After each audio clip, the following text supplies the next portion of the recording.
WEWS. It is the Overnight Underground Weekend Roundup, taking a look at the stories we covered this week on the Overnight Underground.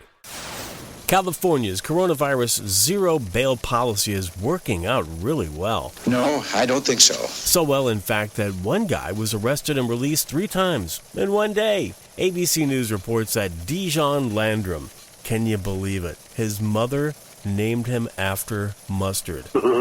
Was arrested in Glendora for car theft and allegedly attempting to drive away in a stolen vehicle.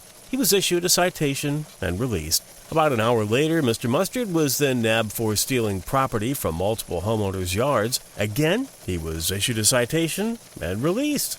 Later that night, he got busted for stealing a car and again cited and released. There is no truth to the rumor that the LA police are looking to start a loyalty rewards program for criminals so they can rack up points for fun and prizes on the catch and release program in California. Well, all you said was we had to wear a mask. In the San Diego suburb of Santee, a shopper showed up at the local Vons grocery store donning a KKK mask. Behind our masks, we're perfectly ordinary people. Needless to say, some folks have their panties in a bunch over it, including the local mayor. According to 7 San Diego, grocery store workers repeatedly asked the man to take off the hood, but he just ignored them until he was in the checkout area. I suppose that's one way to maintain social distancing. Well, here's some good news. Good news, everyone! Of course I jest. According to the LA Times, there's a mutant coronavirus strain out there spreading coast to coast that is more infectious than the first round. Scientists at Los Alamos National Laboratory, who conducted the study that exhumed the new strain, say it is now the dominant strain worldwide. The new strain, according to the eggheads, may also make infectees vulnerable to a second infection after a first bout with COVID-19. Relax. We're doing great. It all will pass. So how much longer should we all just lock ourselves down in the basement? That's a good question. Biden may know. He seems to have gotten pretty good at hiding in his. I think that's a little too harsh. If the security guard won't let you into the store because your kid isn't wearing a face mask, why, just shoot them, of course. For my mother, my grandmother, my father, my uncle, and for the common good, I must now kill you. A woman along with her husband and son are being charged with murder in Flint, Michigan. Must be something in the water there. After shooting the security guard at a local Family Dollar store. The guard, who was enforcing the state's face mask policy, reportedly refused the family entrance to the store because their daughter wasn't wearing a face mask. The woman, Charmel Teague, I guess it's pronounced sort of like Charmin and Carmel combined. Charmel. Her mother must have loved Werther's and toilet paper. That's all I can think of. Anyway, she argued with the guard and then allegedly shot him in the back of the head. Sweden has a novel way of keeping people out of parks during their lockdown. In the city of Lund, which usually draws crowds numbering in the tens of thousands to celebrate Walpurgis Night in Central Park, decided the best way to deal with the revelers was using chicken shit. No, seriously. Officials in the Swedish city will dump more than a ton of chicken poop onto the park. According to the newspaper Svishdurskudurdurn, the chairman of the Lund Council's Environmental Committee said, quote, "We get the opportunity to fertilize the lawns, and at the same time it will stink. And so it may not be so nice to sit and drink a beer in the park." You gotta be shitting me. Here's our Overnight Underground sound bite of the day, featuring presumptive Democratic nominee Joe Biden, live from his basement on MSNBC's Morning Joe. The pandemic is that the president has no intercourse whatsoever with the rest of the world on dealing with these things. We led, like Barack Obama led in the in the pandemic that occurred when we were in office. It was kept in Africa. We organized the world. We put things together. So if anyone can tell us just what the hell he's actually saying, please send your interpretation to podcast@johnford.net. Honestly, I think that someone needs to code a Joe Biden translator on the internet or Webertubes stat. The president is under fire again. Can you guess what's getting Trump thrown under the bus this time? I really don't know. Well, it seems Mr. Trump took a tour of a face mask manufacturing plant and, well, he didn't wear a mask. It's not like there weren't any available. Video of the tour of the plant show the president being shown masks and mask-making equipment by plant officials, while music, such as House of the Rising Sun and Live and Let Die blared in the background. I refuse to listen further. Here's our overnight underground sound bite of the day, featuring presumptive Democratic nominee Joe Biden, live from his basement on MSNBC's Morning Joe. The pandemic is that the president has no intercourse whatsoever with the rest of the world on dealing with these things. We led, like Barack Obama led in the in the pandemic that occurred when we were in office. It was kept in Africa. We organized the world. We put things together. So if anyone can tell us just what the hell he's actually saying, please send your interpretation to podcast@johnford.net. Honestly, I think that someone needs to code a Joe Biden translator on the internet or Webertubes stat. The president is under fire again. Can you guess what's getting Trump thrown under the bus this time? I really don't know. Well, it seems Mr. Trump took a tour of a face mask manufacturing plant and, well, he didn't wear a mask. It's not like there weren't any available. Video of the tour of the plant show the president being shown masks and mask-making equipment by plant officials, while music, such as House of the Rising Sun and Live and Let Die blared in the background. I refuse to listen further. On Monday, the Overnight Underground News reported on a San Diego shopper at Vons wearing a KKK hood. Today comes word that, according to ABC News San Diego, there is growing outrage over the inability of the Popo to find the hood-wearing shopper. Outrage here is the operative word. In the age of social media, outrage is what fuels the fires that rage in the digital groin.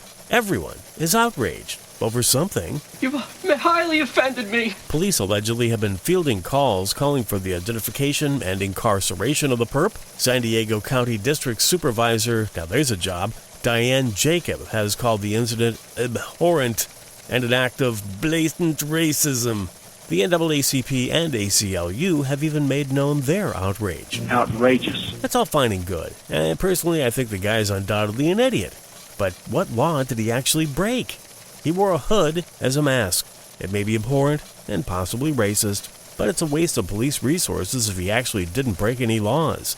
Get over it and move on, Francis. Any of you guys call me Francis. Yesterday, we had the woman who shot and killed a security guard at the dollar store in Michigan. Today in Michigan, we give you the snot-nosed dollar store grandpa. He's so adorable. Fox News reports police in Holly, Michigan are on the lookout for a man who blew his nose on a dollar store employee's t-shirt. It seems the man was told, wait for it, that he had to wear a mask to get in the store. It's a recurring theme. Grumpy Grandpa then told the worker at said dollar store, "Here, I'll use this as a mask," and then began wiping his face and nose on the clerk's shirt. You may think this story is kind of funny, but it's not. That ought to hold the little snots. An Ohio woman is in the pokey today because she called the cops to report that her nether regions were on fire. The Port Clinton News-Herald reports that Katrina Morgan, 50, called 911 and told authorities that she needed help extinguishing a fire in her crotch. Or to quote the police, her pussy was ablaze. She allegedly asked if the fire department's, quote, hose is working, and also said, quote, I need somebody to come and put it out with their hose. Grin, grin, wink, wink, nudge, nudge, say no more. According to police, Morgan faces charges of disrupting public services, making false alarms, resisting arrest, and disorderly conduct. Needless to say, it does appear that alcohol was indeed involved. I can go to your mama's and start a small fire in her panties.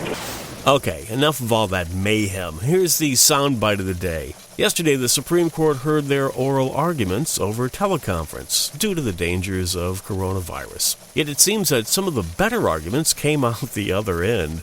While attorney Roman Martinez was passionately arguing in bar of the American Association of Political Consultants, listeners, and that includes everyone with an inclination to bend an ear due to the fact that the proceedings were streamed live on the internet, clearly heard a toilet flush in the background. Change these laws that apply to banks. And what the FCC has said is that when the subject matter of the call ranges to the topics, then the call is transformed. And it's a call that would have been allowed and is no longer allowed. Although Martinez was speaking at the time of said flush, it's not clear who actually did pull the plunger. It could have been Notorious RBG, Alito, Roberts, you name it. We do hear from reliable sources that they are all literally full of shit. In another iconic twist at the court, during arguments about robocalls, Justice Stephen Breyer was cut off when someone tried calling him. The justice said, quote, "I don't think it was a robocall.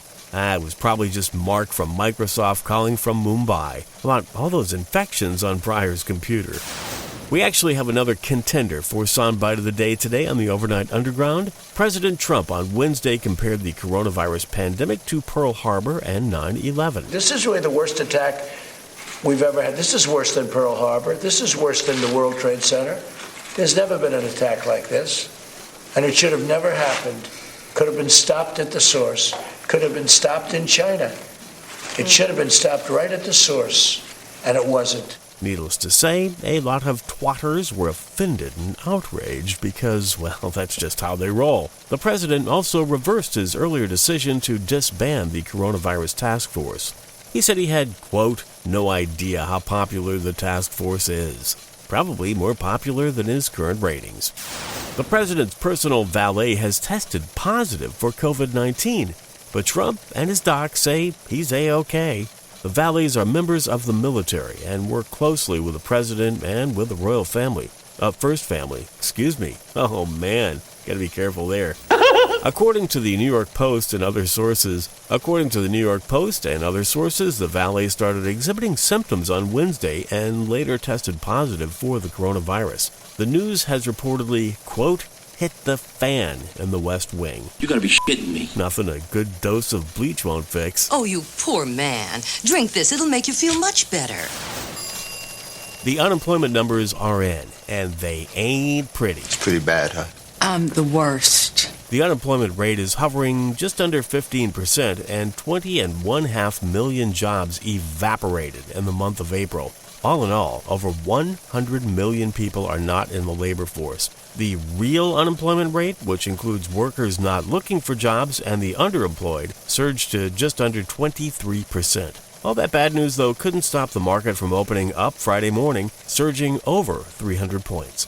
According to one alleged financial fortune teller at J.P. Morgan, it will take a decade for the employment numbers to return to pre-pandemic numbers. It's going to take years or longer to get back to where we are or where we were. And it just seems like 2 months ago we were looking at 3.5% unemployment, and every tenth was an enormous debate. Now everyone's estimating 15 to 20% unemployment. It's a multiple of 50 times the error we were looking for just 2 months ago. That's J.P. Morgan's Bob Michel on Bloomberg. Without knowing precisely what the danger is, would you say it's time for our viewers to crack each other's heads open and feast on the goo inside? Yes, I would. So what's our glorious El Presidente going to do to help with the current economic woes the U.S. is presently experiencing? NBC News is reporting Mr. Trump is considering, amongst other steps, pushing the tax deadline back again. Although administration officials stress that no decision has been made, the date for taxes due might be pushed back to September 15th, or even as late as December 1st. Presumptive Democratic nominee Joe Biden undoubtedly has a cunning plan, too. Guess what? If you elect me, you're not going to have your taxes are going to be raised, not cut. California Governor Gavin Newsom says that restaurant workers will screen patrons for COVID-19. Newsom said the full guidelines for sit-down dining would be released on May 11th. But it does appear that restaurant employees will have to perform a detailed assessment of diners. As to what exactly those assessments are, no one's really sure. The website Eater speculates that temperature checks will probably be used, and it may include a checklist of questions to ask patrons. Good God, it sounds like a TSA checkpoint. I guess it's the obvious evolution of the security checkpoint theater air travelers have been dealing with for 2 decades, and Cali is the perfect place to start with a population of more than willing chattel. I wonder if California is going to start forcing waiters to get medical degrees. Is there a doctor in the house? Queen guitarist Brian May is in the hospital, but it doesn't have anything to do with coronavirus. According to The Independent, the guitar shredder is laid up for, quote, ripping his buttocks to shreds. To shreds, you say? Well, how is his wife holding up? Well, this allegedly happened in a gardening accident. Oh, so that's what they're calling it now. Drink, drink, wink, wink, nudge, nudge, say no more. The 72-year-old May says he was doing some over-enthusiastic gardening when the gory gluteus maximus shredding occurred. If only he was a girl and had a fatter bottom, he might have avoided this mess altogether. N-E-W-S. A mostly correct and occasionally incomplete transcript and links to reference sources and articles of this Overnight Underground can be found at overnightunderground.com.